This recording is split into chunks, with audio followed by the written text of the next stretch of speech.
Vítejte na mém YouTube kanálu, welcome on my YouTube channel.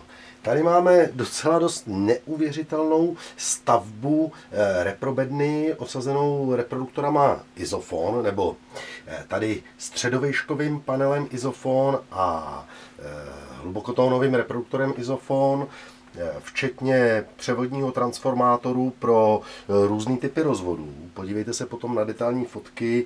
Tady je originální štítek, kde jsou uvedeny různé impedance a napětí a schémata zapojení tady vstupů do transformátorů a tady ještě proklemování transformátorů.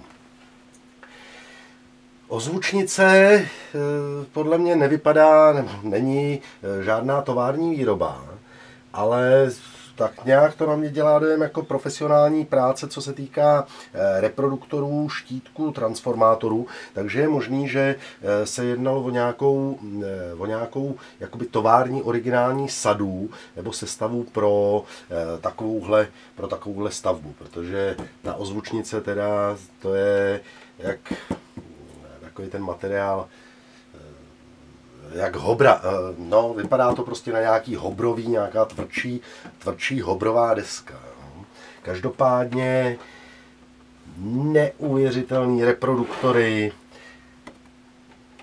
Já pak udělám na závěr detailní fotky, takže podívejte se na detailní fotky, jinak ozvučnice přikrytá textilem, ještě to bylo obalené v igelitu, aby zařízení třeba při nějakém transportu nebo tak nezvlhlo, jo? Čili já jsem odřezal igelit, igelitem to bylo obalené ze spoda, prostě totálně kompletně obalený igelitem, akorát vyříznutý otvor tadyhle na reproduktor a takže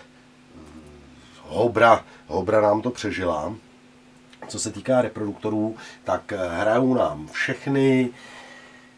Tady pak, když se budete dívat na detailní fotky, tak tyhle ty šmouhy tady na membránách vyškáčů, tak to jsou ještě z výroby, jak se tam kapalo lepidílko, tak pravděpodobně to jsou takový ty vlákínka lepidílka, jo? Čili membrány v pořádku. Co se týká membrány basáků, tak je taková trošku zašlá a středový vrchlík je síťovina a je zapadlej, zamáčklej trochu dovnitř. Jo. Klasika, jenomže člověk si řekne vytáhnu to vysavačem, jenomže tohle je síťovaný vrchlík. Jo. Takže na síťovaný vrchlík jaksi vysavač moc nefunguje.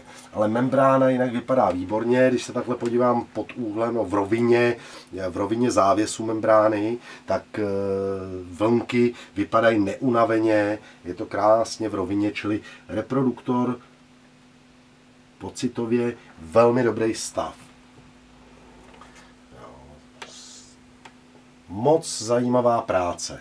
Já nevyjadřuji se k ozvučnici, protože to je bedínka jak zbouchaná prostě někde v garáži, ještě horší než zbouchaná někde na chatě nebo v garáži na koleně. Jo, nevím, proč použili tenhle materiál, možná kvůli váze. Jo, každopádně tohle to je velmi zajímavý.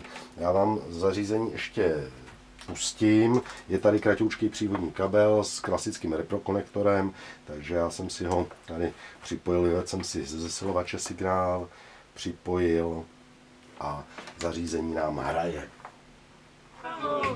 Ne, tam to pro mě není, řekla ta holka, v lese mu žaludu a to mi připadá hodně obscénní. Fuj,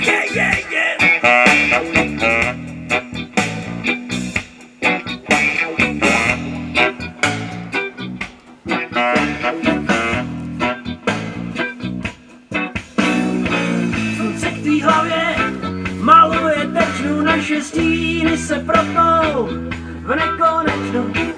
Niká je tráva pod nohama, žádná holka nechce v noci ležet sama.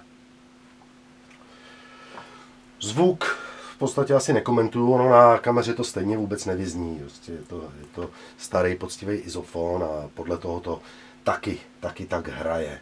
Takže krásná hračka.